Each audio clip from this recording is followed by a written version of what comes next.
Hello everyone. It's me, Arden Lee. I'm back today with another video, and in this video, I want to talk about something having to do with boundaries and essentially how we can allow our scarcity mentality at times to make us afraid of speaking up about our boundaries and our expectations in our relationships, and why any relationship in which you don't feel comfortable speaking up about your boundaries, your needs, your expectations, and even your emotions around those things is not a relationship that was worthy of you keeping around. So before I get into that, I would love to invite you, as always, to subscribe to my channel. I love to talk about those kinds of topics here, so let me know what is helpful to you. Leave a comment, tell me about something that you want to see more of, and we'll address that. But I would love to stay connected with you. I'd love to be in your feed, so go ahead and hit that button and let me know what you think. Let me know if this is helpful.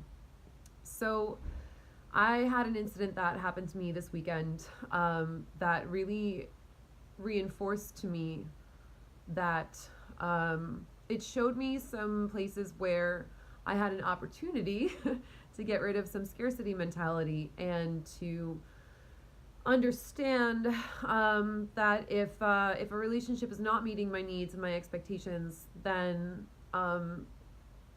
there is, we live in a universe of infinite possibility. There are 8 billion people on the planet. There is no reason for me to have to compromise myself, especially if it doesn't feel like it is an even exchange. This didn't happen with a romantic relationship currently. This actually happened with a professional and creative relationship. And I'm not, I'm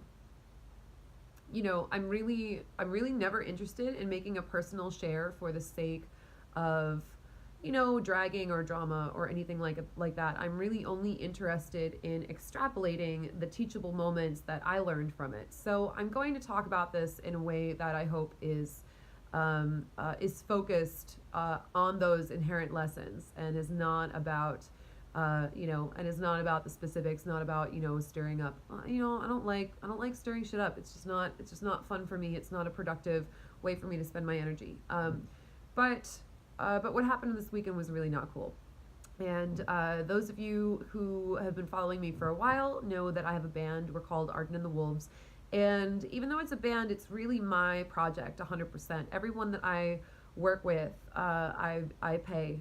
Everyone, including the musicians I hire for my shows, the producers, management, publicity, anything that gets related to any music that I create is either someone I'm hiring, or it's a friend that I'm for my last video, for example, like my video for Poison Heart that came out. I certainly put out a call to some of my friends to submit footage, and they did that for me for free to be a part of that project. So that was great. So in those cases, I'm not hiring someone, but really all the creative decisions fall on me at the end of the day. It is, even though it's a band, it is really it's really an endeavor that I'm spearheading, much as though it were a solo project. So at the end of the day, the responsibility for everything that happens with it comes down on me.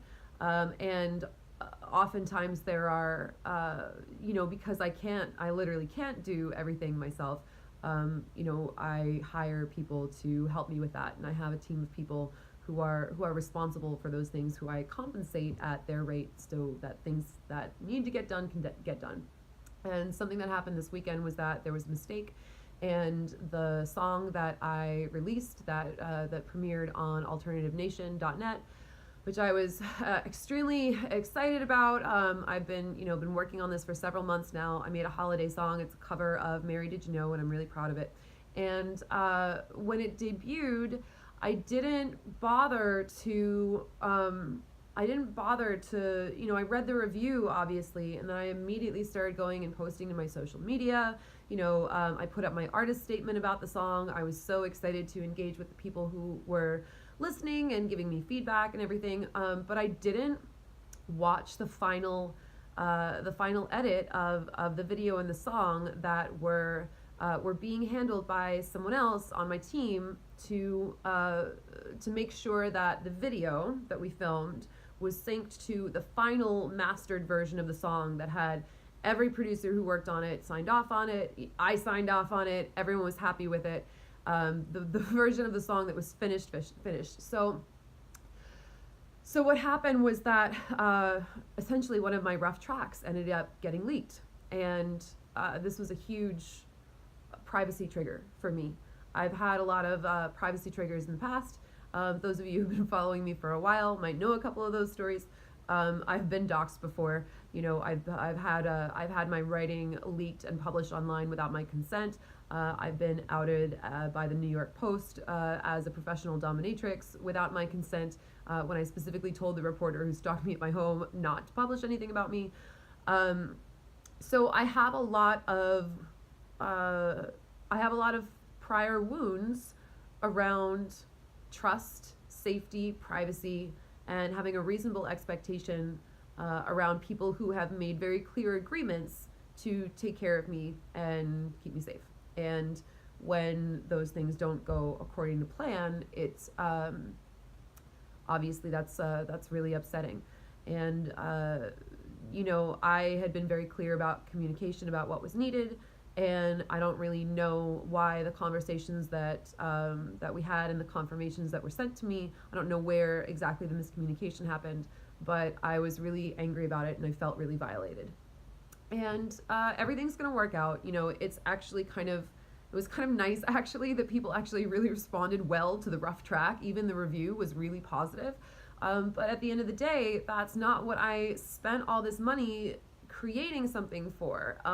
If I'm creating something in 100% of my sovereignty, then I fucking expect it to be the thing that I paid for, and especially if I'm paying someone to put out the thing that I paid for. So I was upset about this, and I had I had a really deep panic attack about it. I've calmed down, but what came up for me was, can I work with this person anymore after they've made such a violation? This is such a mistake. This is such an unacceptable mistake. You literally leaked a rough track to the press and basically told them that it was finished, and it wasn't. And how am I going to deal with having trust in this relationship anymore? And normally in the past, when I really wasn't good at setting boundaries, I would have been like, it's not a big deal, we'll work it out. I don't want to get too angry. I don't want to rock the boat. I don't want to piss someone off. How can I say this in a nice way, especially in my romantic relationships throughout my 20s? Like, I don't want to piss anyone off, so how can I say this in a nice way to get my needs met? And newsflash, it never, I was never listened to in instances like that.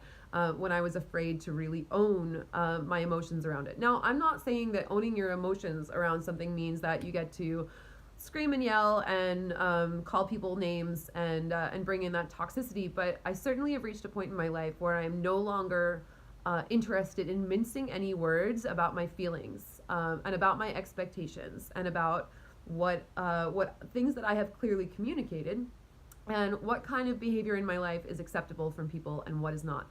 And especially what kind of behavior is acceptable from people that I'm literally hiring to do a job for me. The thing about the music industry is that there are a lot of people who, even though you're hiring them to do a job for you, it's kind of the same in many ways as being an actor who's trying to get an agent. You know, we forget that actors are actually the clients of the agents who are responsible for their bookings, because so many actors, and I went to NYU for theater, so I remember this culture very clearly. So many actors are like, have this scarcity and this desperation around like, I need to get an agent, I need to get an agent. Oh my God, I finally have an agent. And now that I have an agent, like I can't let this relationship go because not having an agent is terrible. And of course we see this in people's romantic relationships too. Oh my God, I finally have a boyfriend. Now that I finally have a boyfriend, I don't want to rock the boat about anything that he's doing because I don't want to lose this relationship because I'm finally not alone anymore, right? That was definitely me in my 20s. So this came up for me this weekend where I was like, wow, I don't know how I would replace this person right now if I were to fire them. I don't know if the other connections that they've made for me in the meantime would also no longer be available to me, or if I would still be able to work with those people individually. I don't know. I just don't know. I don't know how I would replace that person right now. Now, I've made friends in the music industry since, taking myself more seriously as an artist. And I know that there are people I can go to for advice. There are people I can go to, I can ask for recommendations. But right now, from where I'm sitting in this moment, I certainly don't have anything that I could feel like I had lined up. And so there's that feeling of scarcity there.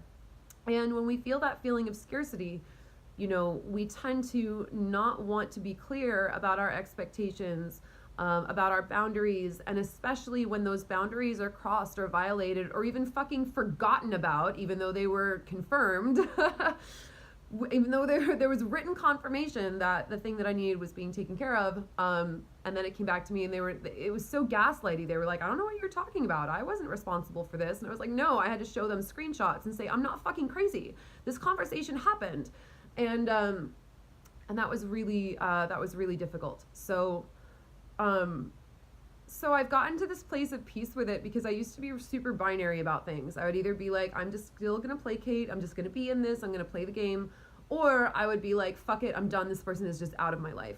And I'm working on getting comfortable with not being in that binary anymore. I'm working on getting more comfortable about having my boundaries be a you must be this tall to ride sign. And essentially, the way that I've left things today, and things are certainly by no means fixed. The new version, the correct version of the song is not even up on the website yet, because it's still a weekend while I'm filming this, and it's a holiday weekend at that.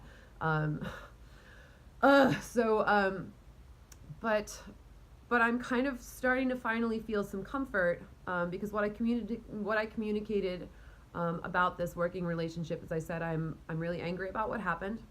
I'm going to put out a statement. I'm gonna tell people what happened. I'm gonna be honest about it. I'm gonna take responsibility where I own responsibility. And I'm not gonna name any names, because this is not about pointing fingers. But I need you to give me a really fucking good reason why I should still pay you every month. And I'm waiting for that reason. And if that reason doesn't show up, then,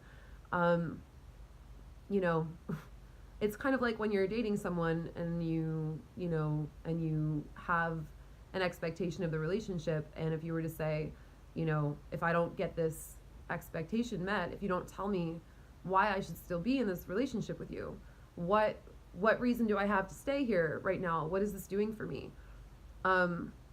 If they can't come back and tell you that they want to be in that relationship with you and that they're willing to make things right, then the relationship is not worth it. And even for me, even for someone who, I live in Los Angeles most of the time anyway. I live in Los Angeles. I have a band. I have, my creative endeavors are incredibly important to me. And I've had to open every door for myself. I had no one come along and hand me a music career. As I said, I started off in the rock scene in New York. I talked to some producers. I was able to get them to work with me. And at this point in my career, I moved out to LA. I've met some people in the music scene. And again, everyone I've hired, I have not had anyone come forward to me and say, wow, Arden, you're a great singer. You should be in a band. Let's do this together, or if those people do that, you do them, it never follows through or whatever. That's never happened for me. Everything that I've created, I have been, especially since moving to LA, has been something that I have had 100% complete creative control over. And sometimes that means that creative control is about, me choosing the right people who are going to just work their magic. I'm not taking credit for the entire process, and I always give credit to the people that I work with for the incredible work that they do with me, even though I am hiring them. I don't care. I want to brag about the fact that I chose these amazing people to contribute to this project, and that my choosing them is part of my own wisdom. That is what makes it so good in the end. My understanding what I'm not good at doing and finding other people who can help me to bring that to life. So here I am in this place where I'm like, I don't have a label, I don't have anyone in the music industry who's been like, hey Arden, we'll take care of you. Like, we'll come and just have, your band is great. Like, we want to work with you. We want to promote you. We want to do this. We want to do that. Everyone that I've sought out is someone that I have sought out as their client who shows up and does the job that I am paying them to do. And so if someone's not doing that, then I really have to take that into consideration. But at the same time, I still have a bit of that scarcity mentality because I don't feel like a golden child. I don't feel like, I do feel like I really had to fight tooth and nail for everything that I've created in my music career so far. And I don't know about fighting tooth and nail necessarily, maybe that's an exaggeration, but I've certainly had to create it pretty much from scratch. It starts with me and it ends with me. And ultimately, at the end of the day, if someone is going to make that big of a fuck up and not take steps to address what they can do to make that relationship better and to repair their trust with me, then I have to accept that the trust in that relationship is no longer there, and I have to be willing to let it go. And I'm, for the first time, really feeling out that comfort of saying, you know what, for the next maybe month, I'm not going to necessarily know which way it's going to go. And I don't need to know right now because I'm not going to be starting any new music endeavors until the new year anyway. I put out the holiday song. That's how I'm closing out 2018 as far as my music goes. And I don't need to know where things are going to go in the future necessarily. I can leave that open-ended.